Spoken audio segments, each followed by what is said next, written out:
Hi, I'm Matthew Taylor. I authored the report on affordable housing and rural economies that the Prime Minister commissioned this time last year.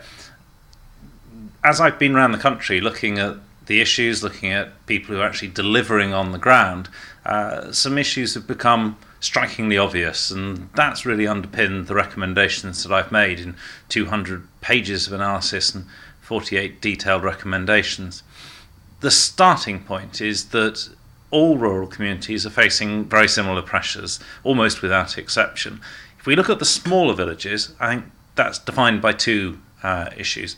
One is the deep desire for large numbers of people living in urban areas to live there, and the second is that the planning system, quite rightly, has limited development in the countryside, so that there's a shortage of housing for those huge numbers wanting it. 800,000 people have moved from urban to rural in the last decade, and according to the Office of National Statistics, the increase over the next 15 to 20 years in rural areas will be 16% compared to 9% in urban communities.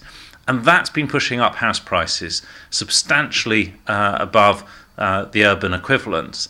At the same time, people who actually live in those rural communities, not commuting out of them, not retiring to them, but the people who work in those communities earn some 25% below the national average.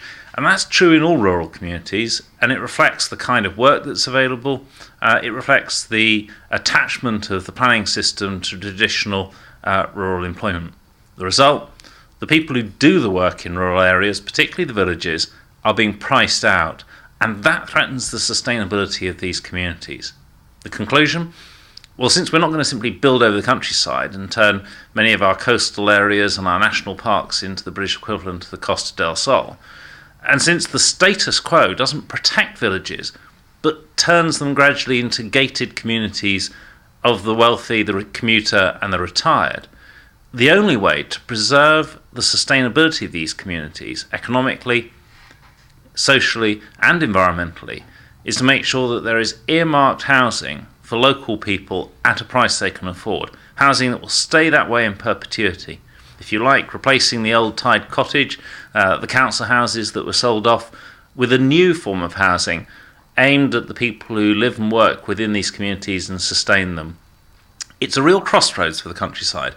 If we don't do that, the villages will die as communities, and in terms of environmental sustainability, the people who do the work in the countryside will be commuting out of the towns, whilst the people who live in the countryside will be commuting back in again.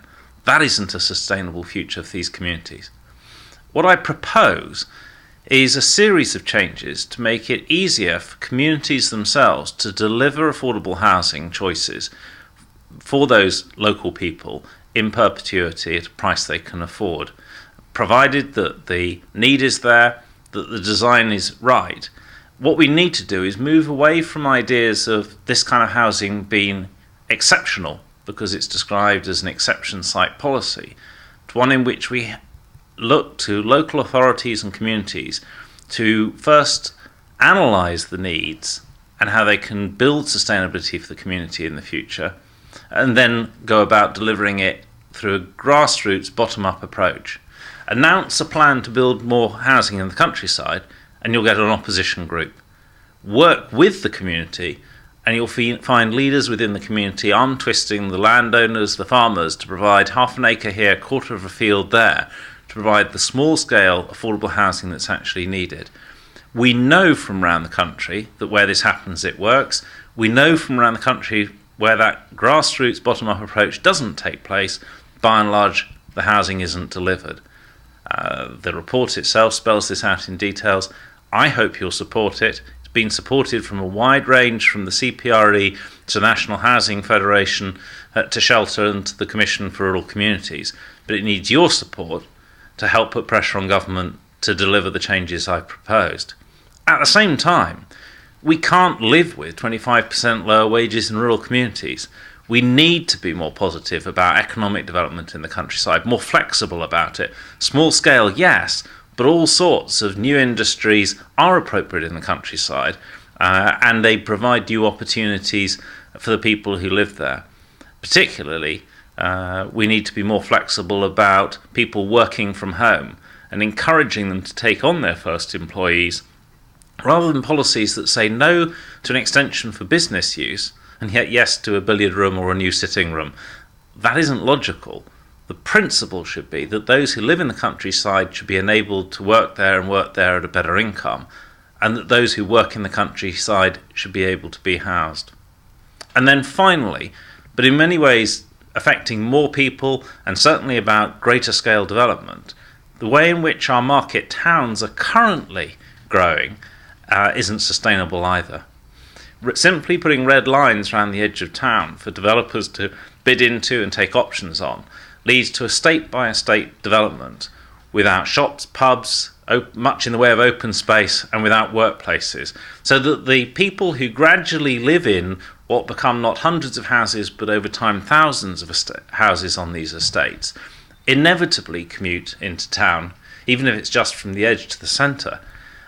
They inevitably are hugely opposed by the other residents who see no gain from these suburban sprawling estates that gradually donut these historic market towns. And they're not sustainable in any sense. So what I propose is to return to the roots of planning and see whether we can, through working with long-term investors and the local community in planning new communities and new neighbourhoods, put together housing, workplaces, shops, pubs, and open spaces in a far more imaginative way to create communities that actually work as vibrant places that people will step out of their door to work or enjoy, not into their car to drive away from. And in so doing, address the real concern there is in so much of the country now that our historic rural market towns are being destroyed by development, just as our villages are being destroyed by lack of it.